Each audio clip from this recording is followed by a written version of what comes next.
Hello dear learners, पिछली class में हमने डिस्कस किया था कि difference between common noun and proper noun. Common noun और प्रॉपर नाउन में क्या डिफरेंस होता है ये हमने पिछली क्लास में डिस्कस किया। कॉमन नाउन और कलेक्टिव नाउन में क्या डिफरेंस होता है ये हम आज डिस्कस करेंगे। एक्चुअली मैं यहाँ पर कुछ बेसिक पॉइंट ऑफ व्यूज़ हैं ग्रामेरियन के, वो आपको समझाना चाहता हूँ कि इन तीन नाउन्स में आपस में क्या डिफरेंस होता है। तो आज हम डिस्कस करेंगे कि कलेक्टिव नाउन और कॉमन नाउन में क्या डिफरेंस होता है। Common noun versus proper noun में जो डिफरेंस होता है वो हमने पिछली वीडियो में डिस्कस किया। अगर आपने वो नहीं देखा तो पहले आप वो देखें, फिर आप ये वीडियो देखें, आपको आसानी से समझ आएगी कि कॉमन नाउन पहले आप मैं डिफाइन नहीं करने जा रहा कॉमन नाउन किसे कहते हैं, क्योंकि पहले वीडियो में मैंने डिटेल से बताया कि इसकी डेफिनेशन क्या है और कॉमन नाउन क्या होता है। अब देखें, कॉमन नाउन काउंटेबल नाउन होता है, कलेक्टिव नाउन भी काउंटेबल नाउन होता है। काउंटेबल नाउन उसको कहते हैं जिसको काउंट किया जा सकता है। अब जो काउंट करने के काबिल होंगे वो एक भी हो सकता है और एक से ज़्यादा भी हो सकता है। इसका मतलब ये हुआ कि कॉमन नाउन एक भी हो सकता है, एक से ज़्यादा भी, यानी कि इट इज़ ये सिंगुलर भी हो सकता है और सॉरी ये प्लूरल भी हो सकता है, यानी कि ये सिंगुलर भी हो सकता है और ये प्लूरल फॉर्म में भी हो सकता है। कलेक्टिव नाउन चूंकि काउंटेबल कैटेगरी में आता है, ये भी सिंगुलर और प्लूरल दोनों फॉर्म में अवेलेबल हो सकता है। तो ये तो इनकी सिमिलरिटी है कि ये दोनों सिंगुलर प्लूरल इनकी फॉर्म्स पाई जाती हैं। फिर इनमें डिफरेंसेस क्या क्या होंगे। पहले तो कलेक्टिव नाउन को हम समझते हैं, इसको डिफाइन कैसे कर सकते हैं। तो कलेक्टिव नाउन के नाम से ही पता चलता है कि कलेक्टिव नाउन जो है वो कलेक्शन को दिखाता है, collection of places, collection of people, collection of animals, collection of birds, collection of persons. तो it is a noun that refers to a collection of persons, people, places और things, यानी कि कलेक्टिव नाउन जो होता है वो इन तमाम चीज़ों के क्या दिखाता है, कलेक्शन दिखाता है, और इसके सिंगुलर और प्लूरल दोनों फॉर्म्स होती हैं। ये है कलेक्टिव नाउन। कॉमन नाउन के बारे में हमने ये सीखा था कि it is not the name of any individual, वो हमने प्रॉपर नाउन के पर्सपेक्टिव में इसकी बात की थी। अब देखें, ये सिंगुलर प्लूरल दोनों फॉर्म में अवेलेबल है, ये भी सिंगुलर प्लूरल दोनों फॉर्म में अवेलेबल है। इसकी मैंने पिछली क्लास में बहुत सारी एग्जांपल्स दी थी। मैं थोड़ी सी कलेक्टिव नाउन की आपको एग्जांपल्स दूंगा। जैसे एक नाउन होता है इंग्लिश में आर्मी, एक होता है क्लास, एक होता है टीम, एक होता है फ्लॉक, हम कह सकते हैं हर्ड, हम कह सकते हैं शॉल, हम कह सकते हैं स्कूल, ये हो गया मॉब, ये हो गया क्राउड, यहाँ पर हम और भी लिख सकते हैं, ये हो गया कॉन्ग्रीगेशन, यहाँ पर हमने लिखा गैंग, यहाँ पे हमने लिखा Galaxy,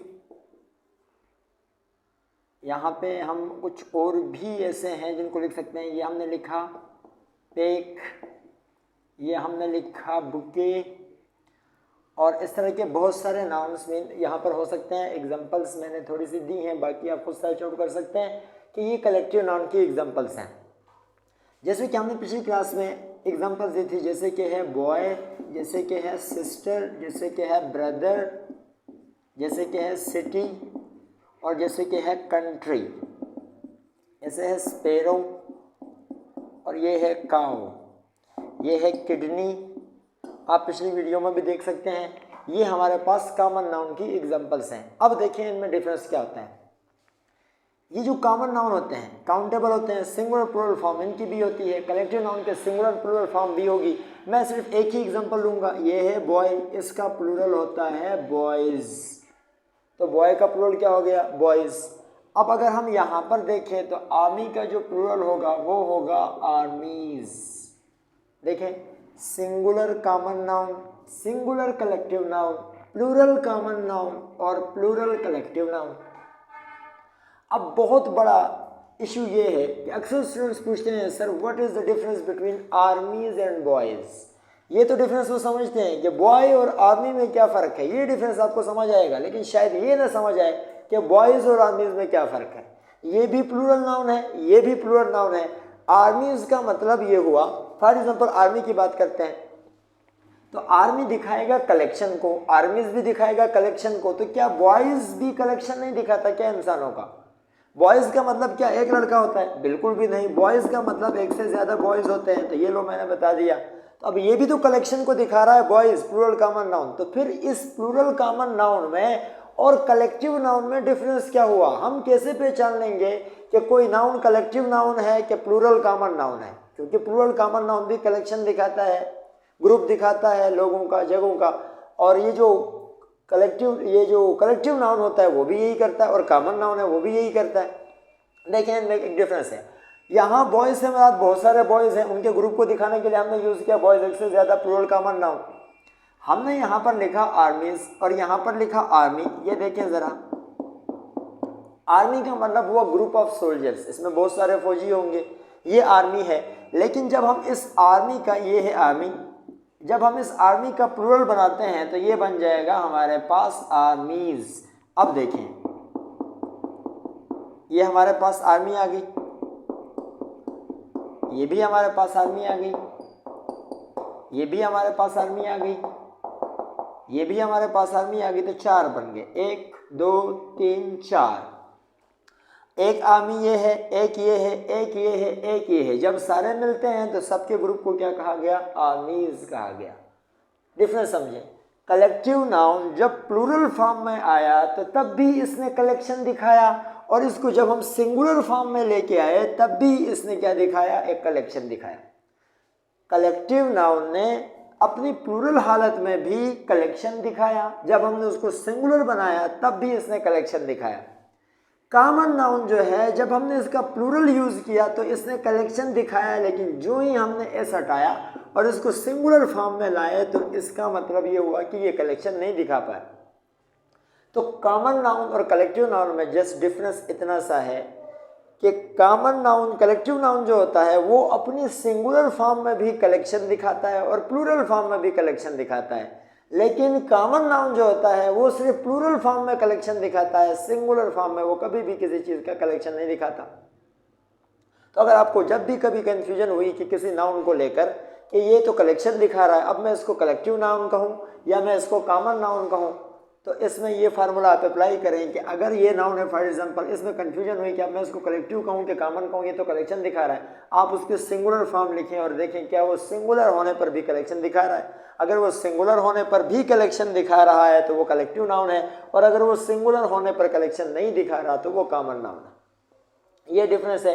army group of soldiers है, क्लास ग्रुप ऑफ स्टूडेंट्स है, टीम ग्रुप ऑफ पीपल है, स्पेसिफिकली ग्रुप ऑफ प्लेयर्स होता है, लेकिन टीम का मतलब ये नहीं होता हर वक्त के इसके अंदर प्लेयर्स होते हैं। पोलियो की टीम होती है, इन्वेस्टिगेशन की टीम होती है, इमदादी टीमें होती हैं, आपको पता है, उनमें तो कोई बाबर आजम लोग फिरते तो नहीं होंगे। तो यहाँ प्लेयर्स से मुराद नहीं है, स्पेसिफिकली ये ओपन क्लास है तो इसलिए टीम से मुराद आप ये ले सकते हैं ग्रुप ऑफ प्लेयर्स, लेकिन हर जगह ये नहीं हो सकता कि टीम के अंदर प्लेयर्स हो, ग्रुप ऑफ पीपल भी कह सकते हैं। फ्लॉक जो होता है ग्रुप ऑफ बर्ड्स होता है, हर्ड ग्रुप ऑफ शीप होता है, शॉल और ये स्कूल। अच्छा, स्कूल के बारे में भी आप ये याद रखें, नेक्स्ट क्लास में इसके थोड़े से हम स्कूल्स भी डिस्कस करेंगे कि ये जो स्कूल होता है और शॉल होता है, शॉल तो कहते हैं ग्रुप ऑफ फिश को, बहुत ज़्यादा मछलियों के जो ग्रो बनता है उसको क्या कहते हैं? शॉल कहते हैं। और ये जो स्कूल होता है, स्कूल, जैसे हमने क्रिकेट डिस्कस किया पिछली वीडियो में, फुटबॉल डिस्कस किया, क्रिकेट के 2 मीनिंग है, उसका प्लूरल बनाया भी जा सकता है, नहीं भी बनाया जा सकता। क्रिकेट के 2 मीनिंग है, फुटबॉल के भी 2 मीनिंग है, इस तरह स्कूल के भी 2 मीनिंग है।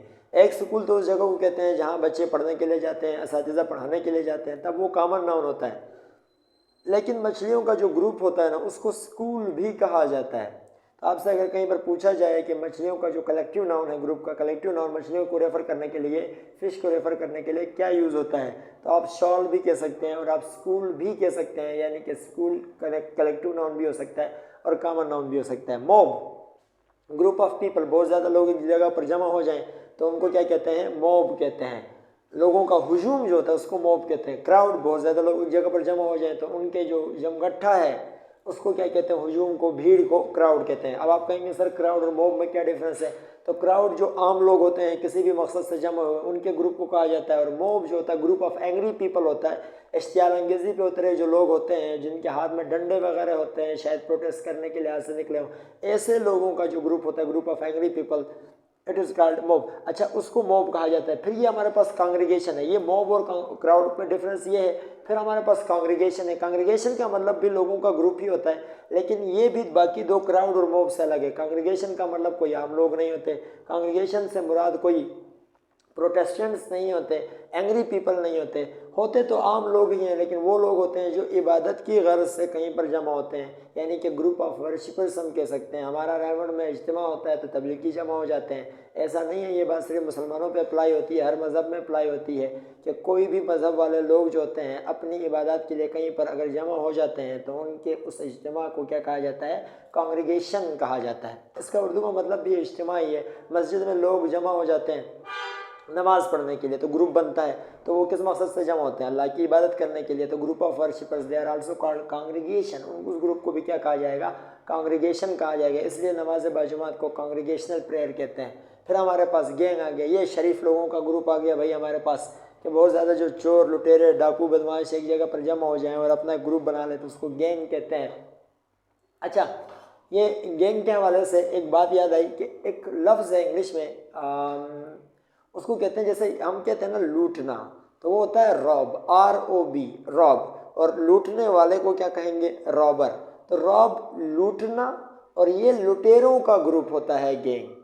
लुटेरों का जो ग्रुप होता है उसको भी कहते हैं बदमाश गुंडे टाइप जो लोग होते हैं उनका।